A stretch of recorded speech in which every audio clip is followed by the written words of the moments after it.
سرکار دو عالم صلی اللہ تعالیٰ علیہ وآلہ وسلم نے شاہ فرمایا، جو شخص 40 دن تک حلال کھانا کھاتا ہے اللہ تعالیٰ اس کا دل روشن فرما دیتا ہے اور اس کے دل سے اس کی زبان پر حکمت کے چشمے جاری فرما دیتا ہے۔ سبحان اللہ۔ دیکھو ہمارے اوپر اللہ تعالیٰ ہمارے اوپر مزید کتنا کرم کرتا ہے۔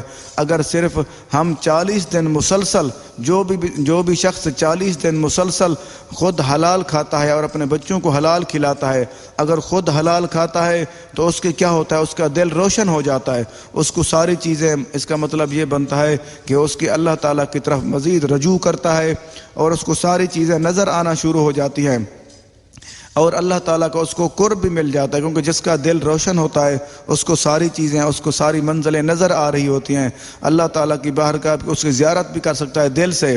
اس لیے فرمایا، اور آگے فرمایا اس کی زبان پر حکمت کے چشمے جاری فرما دیتا ہے۔ سبحان اللہ۔ دیکھو اللہ تعالیٰ اس پہ اتنا راضی ہوتا ہے، اس کے اوپر اتنا کرم فرماتا ہے، اس کی زبان پہ حکمت کے چشمے، وہ اچھی اچھی باتیں کرنا شروع کر دیتا ہے، وہ اس کی دانائی سمجھداریوں سے اس کے اندر آ جاتی ہے۔ اس لیے حلال رزق کھانے کی وجہ سے جو انسان 40 دن اگر ہم ساری زندگی حلال کھانا شروع کر دیں، پھر ہمارے اوپر اللہ تعالیٰ کتنا زیادہ کرم فرمائے گا، کتنا زیادہ مہربانی فرمائے گا۔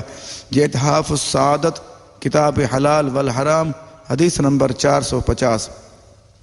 آگے ایک اور حدیث مبارک عرض کرنا چاہوں گا۔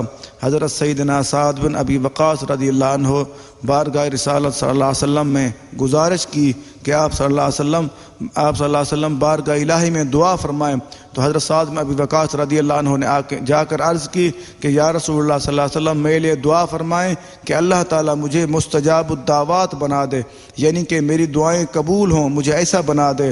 تو آپ صلی اللہ علیہ وسلم نے ارشاد فرمایا، اپنے کھانے کو پاکیزہ بنا لو، تمہاری دعائیں قبول ہوں گی۔ سبحان اللہ۔ دیکھو کافی دفعہ ہم اللہ تعالیٰ سے بہت زیادہ دعا کرتے ہیں، گڑ گڑا کے دعائیں مانگتے ہیں، لیکن ہماری دعائیں قبول نہیں ہوتی۔ اس کی وجہ آپ یہاں پہ ارشاد فرما دی گئی ہے۔